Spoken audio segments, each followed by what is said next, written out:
iron and steel industry, being a core industry and an engine of economic growth, plays a vital role in development of nation's infrastructure, creation of manufacturing base, development of industries, generation of employment, and providing revenue to the national exchequer due to its strong forward and backward linkages with other sectors of the economy. The sturdy structure of modern industrial world is made of steel. The story of steel begins long before bridges, beams, and skyscrapers. India's journey in iron and steel started way back in 1889 from Bengal Iron and Steel Company. Today, India is the second largest producer of steel in the world, contributing around 6% to the world steel production. The National Steel Policy (NSP) 2017 envisages to achieve 300 million ton steel capacity by 2030-31. As per World Steel Association, the crude steel production in the world in 2020 was 1,878 million ton, with China alone producing over 56% of the global production. In the last 2-3 decades, the steel industry has completely shifted towards Asia, which accounts for nearly 3/4 of the total crude steel production in the world.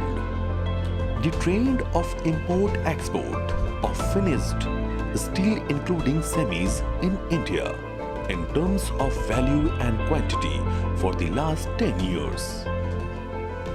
Indian exports, both in terms of quantity and value, have increased substantially during the last 2 years. However, semis content in the exports have also gone up substantially from 25% to 38%. Therefore, despite India being net exporter of steel in the last 2 years, there is a cause for concern due to low value addition. The main reason for such skewed figures in our steel import and export is our limited production capacity of higher grades of especially steel, lack of technological know-how, as well as lack of cost competitiveness in the export market. Thus, there is a need to incentivize the domestic steel industry to move up the value chain by focusing on increasing production of especially steel. Indian steel industry operates at a lower end of the value chain in steel trades, as can be seen from the following figures. By introduction of PLI scheme, both the integrated steel producers and MSMEs will be the beneficiaries. It is also expected that introduction of PLI scheme will bring additional estimated investment of rupees 39,600 crores, setting up of new plants for producing specialty steel, which has potential for creating additional capacity of approx 25 million tons in the country in downstream steel making. The objective of PLI scheme boost domestic consumption is to attract investment in value-added steel, import reduction, export growth in specialty steel production, technology adoption for specialty steel.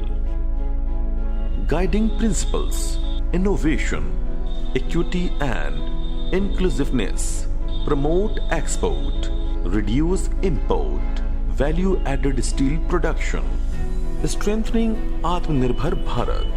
The PLI scheme for specialty steel is applicable on 5 numbers, broad products categories, divided into 25 products subcategories.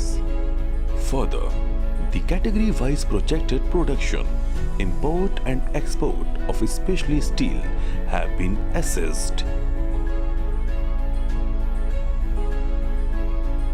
Tenure of the scheme is 5 years with financial year 2023-24 as initial year. The initial year may, however, be deferred by up to 2 years in case of specific product categories. Total indicative incentive outlay under the scheme is rupees 6,322 crores. Eligibility for claiming incentive. Eligibility criteria. Companies or JV registered in India under the Companies Act 2013. Third-party outsourcing is allowed up to 20% of value addition. Net worth of applicant 30% of committed investment. Committed investment greater than or equal to threshold investment. Minimum unit capacity to be installed. Committed rate of incremental production percentage greater than or equal to threshold increment production rate.